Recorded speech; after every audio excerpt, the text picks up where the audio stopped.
तो बाइबल का परमेश्वर हमें बताता है कुत्ते की अपनी ये विशेषता होती है। और दूसरी चीज, कुत्ते का परिवार नहीं होता है, उसकी अपनी एक फैमिली नहीं होती है। कुत्ता अपने शारीरिक जीवन में किसी को भी पत्नी बना सकता है। इस तरीके से आज कितने ऐसे लोग हैं जो अपने पारिवारिक जीवन के अंदर में इसी प्रकार का व्यवहार करते हैं। परमेश्वर ने हर एक नर के लिए एक नारी रखा है, परंतु वे उससे अतृप्त होकर के कहीं ना कहीं किसी और गैर के पीछे चलने लगते हैं। ऐसी दशा में कहीं ना कहीं हमारे अंदर कुत्ते के ये दूसरे आचरण नजर आते हैं। अपनी पत्नी को छोड़ किसी गैर के साथ नाजायज अनैतिक संबंध। आज की युवा पीढ़ी कुछ इसी प्रकार से है। आज फलानी गर्लफ्रेंड है, परसों के दिन दूसरी गर्लफ्रेंड है, और कहीं ये बॉयफ्रेंड है, कहीं वो बॉयफ्रेंड है। और इस तरीके से हम कुत्ते वाले आचरण को, अरे प्यार करना है तो एक से करो और शादी कर लो, कुछ इधर मुंह मारना, कुछ उधर मुंह मारना, कभी इससे प्रेम करना, कहीं उससे प्रेम करना, कहीं इसके साथ घूमना, कहीं उसके साथ घूमना, कहीं इसको लाइन मारना, कहीं उसको लाइन मारना। हम अपनी अनैतिकता के आधार पर ये वाली डिग्री प्राप्त करते हैं जिसको कुत्ते कहते हैं। अच्छा नहीं लगेगा। बाइबल का परमेश्वर कहते हैं कुत्ते का आचरण अपनाने वाले व्यक्ति को अनंत जीवन से बाहर रखा जाएगा, नए यरूशलेम से बाहर रखा जाएगा, दूसरे आगमन के समय महिमा की देह में रूपांतरित होने वाली घटना से बाहर रखा जाएगा। जी हां,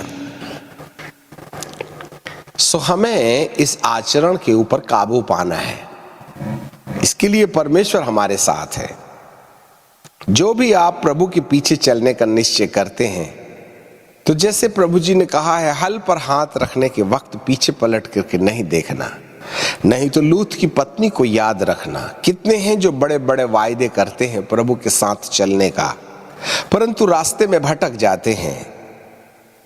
हम छाछ खा लेते हैं, अपनी उल्टी को फिर निगल जाते हैं। ऐसे समय में परमेश्वर अपने लोगों को एक दृढ़ निश्चय करने वाले मन की ओर परमेश्वर का ख्याल है। दुचित्ता मन, ये जो दुचित्तापन है यह हमारे लिए बहुत ही हौलनाक है। जैसे कि सांप, उसकी दो जीभ होती हैं, ऊपर नीचे ऊपर नीचे ऊपर नीचे। याकूब की किताब के पहले अध्याय के 5वें पद में बाइबल कहती है, यदि तुम में से किसी को बुद्धि की घटी हो तो परमेश्वर से मांगे, जो बिना उलाह न दिए हुए देता है, उदारता से देता है, और उसको दी भी जाएगी। पर विश्वास से मांगे और कुछ संदेह न करे, क्योंकि संदेह करने वाला समुद्र की लहर के समान है, जो हवा में उठती और उछलती है। ऐसा मनुष्य यह न समझे कि मुझे कुछ मिलेगा। वह व्यक्ति दुचित्ता है और अपनी सारी बातों में चंचल है। वह व्यक्ति दुचित्ता है और सारी बातों में अचंचल है। कभी हम प्रभु के हो जाते हैं, कभी हम संसार के हो जाते हैं। और सांप की जो जीभ है वो आगे पीछे ऊपर नीचे होती है।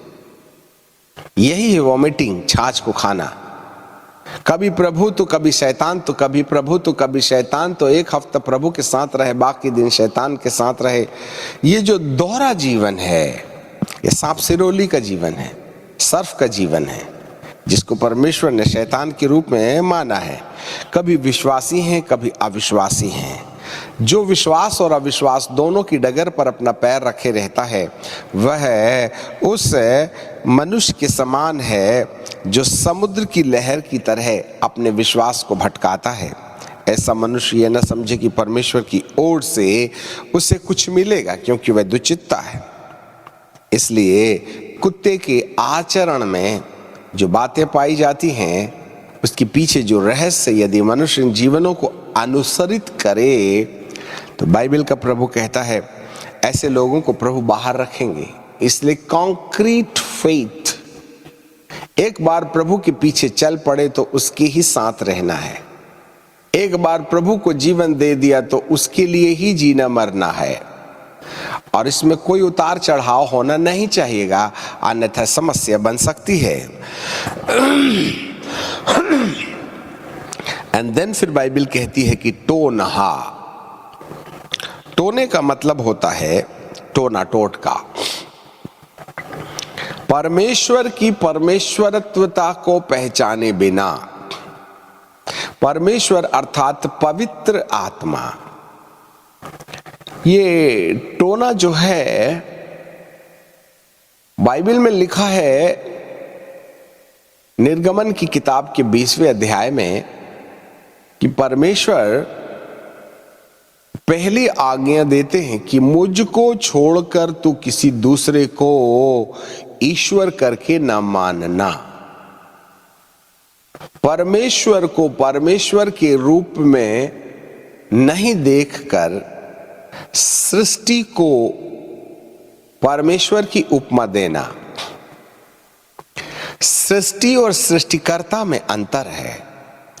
सृष्टिकर्ता वो है जिसने सृष्टि बनाई है, और यदि कोई सृष्टिकर्ता के द्वारा बनाई गई सृष्टि को सृष्टिकर्ता समझ बैठे और उस पर आस्था रखे, अब सृष्टि जो है, चाहे वह नदी हो, चाहे वह पहाड़ हो, चाहे वह जंगल हो, चाहे पेड़ पौधे हो, चाहे पत्थर हो, चाहे सोना हो, चाहे चांदी हो, चाहे लक्कड़ हो, या फिर सृष्टि में पशु हो, पक्षी हो, गरुड़ हो, या फिर मनुष्य हो जिसकी आराधनाएं की जाएं, या स्वर्ग के वो स्वर्गदूत हों जो तेजोमय हैं, जिन्हें परमेश्वर पिता ने या तो गिरा दिया है या वे वहां हैं।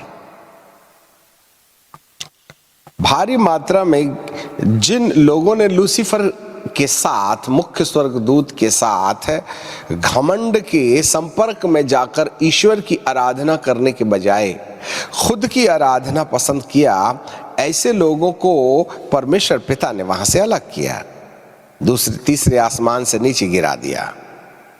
कुछ स्वर्गदूत, कुछ नहीं, भारी मात्रा में स्वर्गदूत आज भी स्वर्ग में है। इसलिए जब कभी भी कोई स्वर्गदूत मनुष्य से बात करने आया और यदि कोई व्यक्ति उसको आराध्य भाव से समर्पित हुआ तो उसने डांट करके कहा कि मेरी आराधना नहीं, वरन परमेश्वर की ही आराधना किया करना, क्योंकि वही महिमा और आदर के योग्य है। परंतु कितने लोग हैं, चाहे गिराए हुए स्वर्गदूत की आराधना करते हैं या फिर स्वर्ग में रहने वाले स्वर्गदूत के सामने गिर पड़ते हैं। ऐसे समय में हमारी सबसे बड़ी जरूरत ये होती है कि हम उसकी आराधना से बचे रहें। नंबर 2, जब कभी कोई सृष्टि की बात की आराधना के द्वारा अपने लाभ का रास्ता खोजता है, फिर से सुनिएगा, जब कभी भी सृष्टि की आराधना करने के द्वारा अपने लाभ का रास्ता खोजता है, इसमें सबसे प्रचलित है गिराए हुए स्वर्गदूत, जिनको शैतान भी कहते हैं। शैतान को आत्मसात करते हुए उनका साधना से, तंत्र से, मंत्र से, विद्या से उनको नियंत्रित करते हुए उनको अपनी इच्छा पूर्ति के लिए इस्तेमाल करना, यह होता है टोटका। नहीं जी, काला धागा बांध लीजिए गले में, तो प्रभु रिटायरमेंट ले लिए क्या? लड़का है तो अभी उसको चूड़ी पहना देते हैं काली वाली, नजर लग जाएगी। कालक लगा देते हैं, गोरा है ना बच्चा, नहीं तो गाल में तिल बना देते हैं। गोरे गोरे बच्चों को देख करके कहीं किसी की ढीठ लग जाए, नजर लग जाए। हमारी आस्था परमेश्वर पर नहीं है, हम डरते हैं नजर से, इसलिए इस्तेमाल करते हैं कालक को।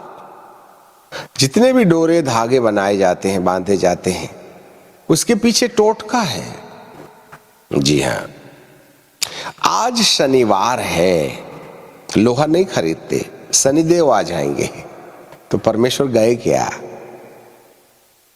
दिनों को विशेष, आज मंगलवार है इसलिए मंगल काम करिएगा, आज शनिवार है इसलिए शनिवार में ज्यादा खरीदी नहीं करना। तो क्या परमेश्वर ने शनिवार नहीं, मंगल को परमेश्वर ने बनाया है, शनिवार को शैतान ने बनाया है। फिर मंगल और शनि में क्या है?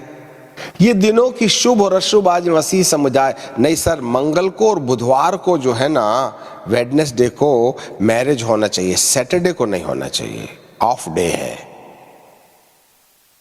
बाइबल कहती है 7 दिन परमेश्वर के हैं।